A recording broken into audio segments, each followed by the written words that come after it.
We made it. As 2024 comes to a close, I'm taking some time in this episode to look back on the job market and share with you some insight and trends that we've seen this year and what it means for you heading into 2025. If you've been looking for a new job or seeking a promotion, chances are you have been frustrated with some part of or the entire process. So, what are you supposed to do?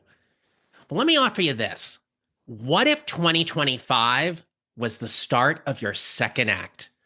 Stay tuned because I've got 5 lessons to help you reevaluate and elevate your career trajectory in 2025 that will help you find the job you love or love the job you have. Let's get started.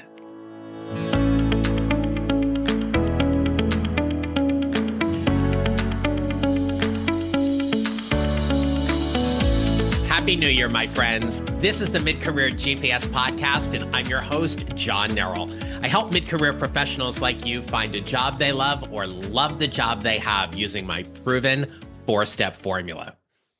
I'm recording this episode on Monday, December 30th. Now, normally I have some things banked for a while, but for whatever reason, it was a little difficult for me getting this episode out there. And right off the bat, I'm going to try to get through this with my voice because I feel like I'm getting the end of 2024 cold.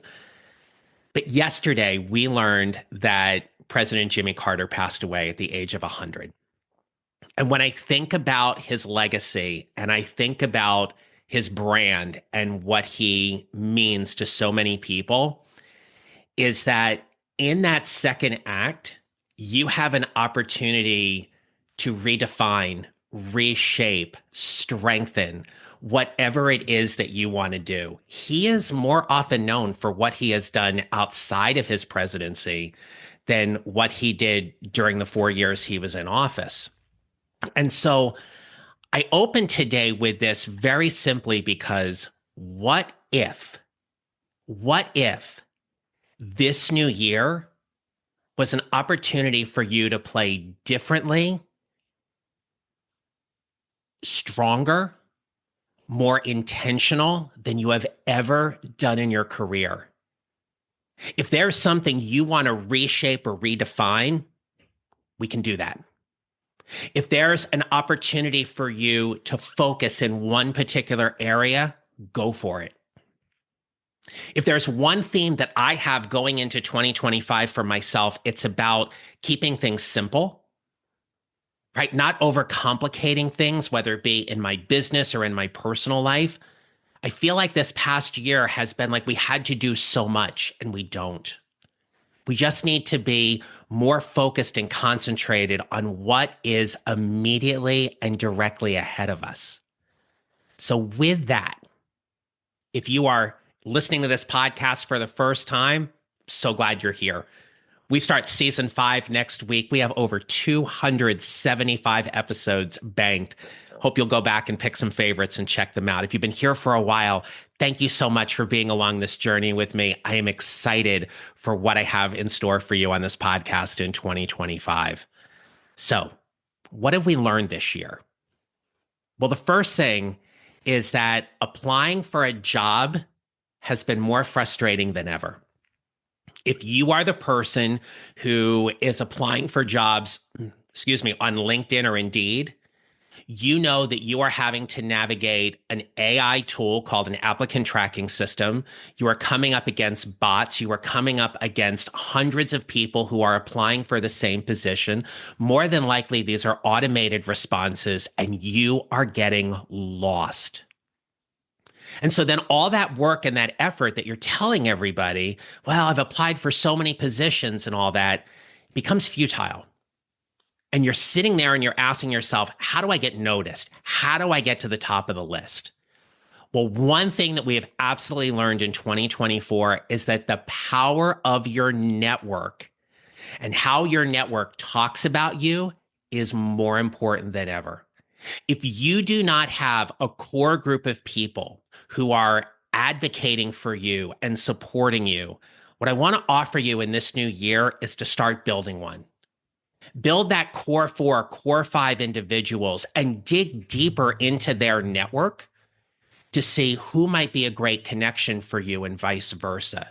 But if you are not networking in this job market, whether you are actively looking or not, my friends, you are missing a pivotal and essential component in building your mid-career GPS. You must be networking. That means you need to be having conversations with people, right? And in some cases, it's going to mean getting away from the microphone and the screen and getting out there and meeting people in person, going to events or work functions where you get to network and have conversations with people.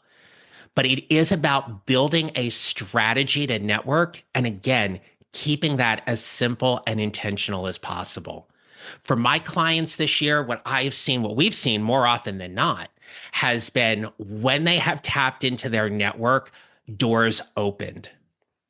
But it was coaching them on how to open those doors and how to dig more deeply into their network that was able to get them those results. All right, lesson number 2. And this one's going to be a little controversial, but I will tell you it is not going to go away. Number 2, flexible working arrangements remain a priority. If you've been following the news and you've been seeing what's been going on, you know there is a lot of conversation around people being back at the work site 5 days a week. And there are benefits and advantages and disadvantages to all of that. What I want to offer you in this is you have to know your needs. If you have situations where you need that flexibility, that is an opportunity for you to decide how important is that need and how quickly and effectively do I need to have those conversations with my leadership about exactly what it is that I need. The same thing is true if you're interviewing for a new position. If you're leaving a company and you're seeing things on a job posting that says, 50-50 working arrangement and you want 100% work from home, what I want to offer you in this is put some filters in to determine if that is a non-negotiable. Don't waste your time, most importantly, and don't waste theirs. That's something to consider because as we look at what corporations and the federal government will be doing in the early part of 2025, we know that those things tend to trickle down and go to other companies as well. You are responsible for your career and your career path, and you have to know your needs. I have clients I work with who need flexibility because of their children or their aging parents, or they have a longer commute. There is no harm in asking. It doesn't mean the company automatically or absolutely will say yes. That is about the agreement you have around your working arrangement. I had someone recently say to me that they were concerned that, if they had to take a doctor's appointment and they were going to take, say, 3 or 4 hours off in the day, does that mean then they have to go back into the office? Or are they allowed to work from home, or do they have to take the entire day off? I can't answer that. What I can help them with is what would work best for you, and is that amenable or agreeable to your leadership to help you do that? Okay? All right, number 3. This one, we're going to talk more about this in 2025 for certain. Leadership is needed now more than ever.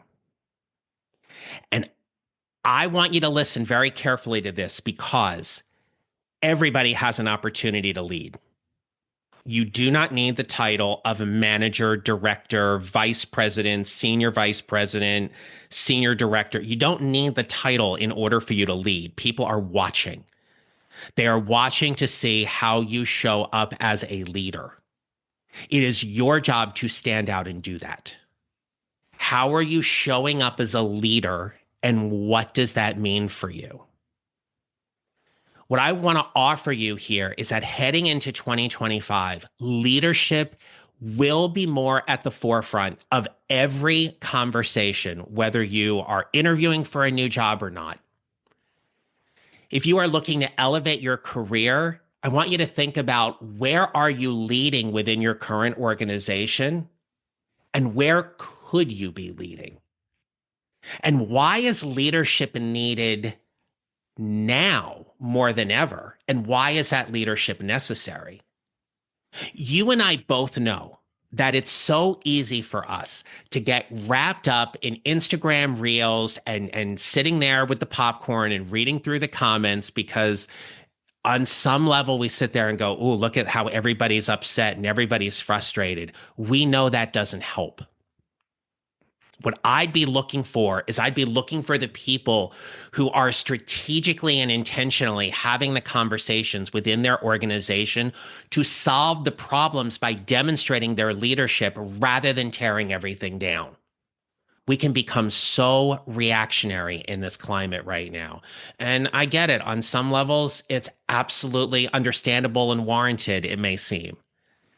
But when you think about how you are looking at your leadership and what you're saying about leadership, turn that around and ask yourself, what are you saying about your leadership? Are you the person who's pouring gasoline on the fire, or are you the one trying to put it out? Leadership will absolutely be at the forefront of our conversations in 2025, and we will see examples within organizations of people doing exceptional jobs like we always have been, and people who are falling short. How do you want to show up as the leader? And what does that leadership from you look like within your organization or to a new organization? All right, lesson number 4. Lesson number 4 is about embracing lifelong learning and adaptability. So, where are you investing in yourself? And the thing to keep in mind here, especially as we think about the economy and how we have a little less in our pockets than what we did before, or you may have got a little extra money and you're trying to figure out where is that going to go to and everything. Investing in your learning doesn't have to be a 5-figure investment. In some cases, it doesn't even have to be a 4-figure investment. It could, right? But where are you actively thinking that you want to invest in yourself to help you be a better mid-career professional? Is it a book? Is it a course? Is it a blog that you're reading? Is it a section of YouTube videos that you enjoy watching? Are there people you follow?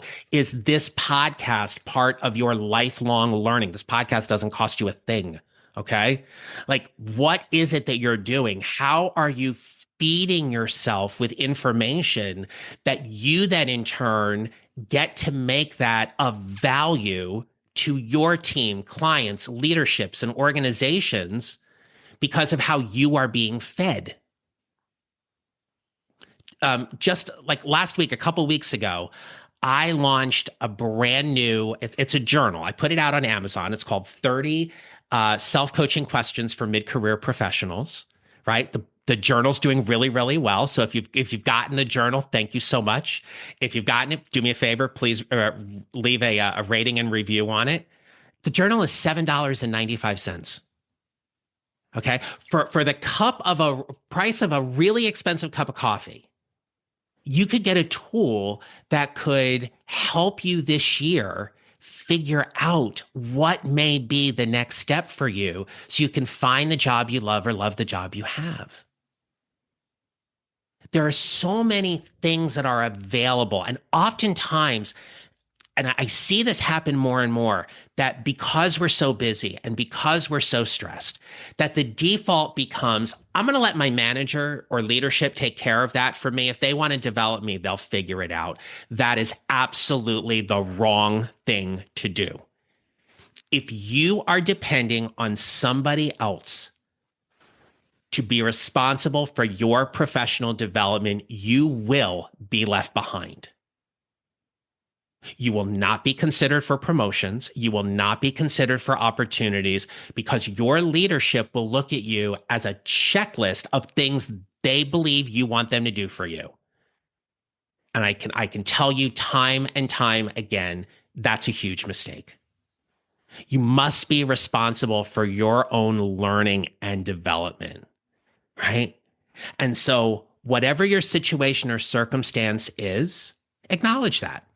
But focus on what you can control and what you can do, right? So one of the things that I'm committing to for next year is I got out of reading. Like I just got so consumed with everything with the business and the work and stuff that I stopped reading, whether it be for enjoyment or it be for, my own professional development and things like that. So I'm setting a goal for myself to read more. Okay. Whether I get it on Kindle or I buy the book, whatever that is, it's a few dollars every month, but that's for my own professional development. Right. So I will have some things for you in the new year. If you are new here, please make sure you go check out my website at johnnarrell.com. There's a whole section of free resources as well as low ticket courses and products that are all like under $100 right now that you could take a look at and invest in, whether it be about your career clarity or it be about helping you prepare for an interview. Your professional development needs to be at the forefront of your career and leadership plan, or what we call here the mid-career GPS. Number 5, more than ever, and it came to an absolute head in 2024, and it's not going to go away. The number 5 lesson that we have learned this past year is that you must be paying attention to your personal and professional well-being. Stress is a reaction. It's a physical reaction to things that are going on. Where does stress start? Stress starts with a thought. I'm going to lose my job. I can't get everything done. My spouse is angry with me. It all starts with a thought. Once we have that thought, we have a feeling associated with that thought. Once we have that feeling, we then create an action. Sometimes that action is disassociation. Sometimes that action is knocking things off your to-do list. It's working harder, not smarter. Whatever that is, I want to offer you in 2025 to really think about and take action on how you are taking care of yourself better than ever. And to start with one tiny thing. This is something I'm going to be working on as well. But the goal here is to find balance. Where can you find balance in your professional and personal life that makes each day a little more manageable or easier for you? If you are dealing with burnout, I cannot recommend highly enough, please go check out my friend Kate Donovan, CaitDonovan. She hosts a podcast called Fried, the Burnout Podcast. She is an absolute foremost leader in this discussion on corporate and personal burnout. And I cannot recommend her highly enough. I think the world of her and her work. But if you are dealing with burnout, Kate says this all the time. I completely agree with it. Burnout is not your fault. Right? But there are ways to deal with your burnout that can help you get through it and manage it and be more aware of when the symptoms come up for that. Right? But if you are not paying attention to your professional and personal well-being, it's so easy to dismiss and put all that off on the side. Okay? So let's just go back and wrap this up. So the 5 lessons I shared with you today, right? No particular order. Number 1 was applying for jobs right now is more frustrating than ever. Build your network. Number 2, flexible work will continue to remain a priority. Know what your needs are. Number 3, leadership is needed more now than ever. How do you want to show up as a leader? How do you want to be seen as someone who's solving problems instead of fanning the flames? Number 4 is embrace lifelong learning. You are completely responsible for your professional development. Take charge of it. Take one simple step to better yourself professionally heading into 2025 and through it.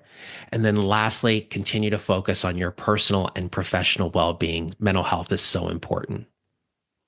So as we go to wrap up, I want to wish you and your loved ones a very safe, happy, and healthy new year.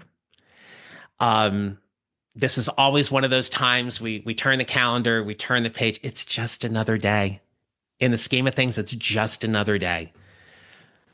But if 2025 was supposed to be, or you want it to be, the start of your second act, what would that look like? I'm here for you. I hope you will continue to come back and listen to this podcast, share it with people in your network that you believe they would get something from it. Let's make 2025 the year that you take more control of your career so you can find the job you love or love the job you have. If I can be of any further help or assistance, the easiest way to do it, two things. One, you can go to my website at johnneral.com, JOHNNERAL, or connect with me on LinkedIn. Easy to find me over there as well. I'd be honored to have you part of my network and see you and support you over there as well. So until next time, my friends, remember this. You will build your mid-career GPS 1 mile or 1 step at a time, and how you show up matters. Happy New Year. Make it a great rest of your day. Thank you for listening to the Mid-Career GPS podcast. Make sure to follow on your favorite listening platform. And if you have a moment, I'd love to hear your comments on Apple Podcasts. Visit johnneral.com for more information about how I can help you build your mid-career GPS, or how I can help you and your organization with your next workshop or public speaking event. Don't forget to connect with me on LinkedIn and follow me on social at John Neral Coaching. I look forward to being back with you next week. Until then, take care, and remember, how we show up matters.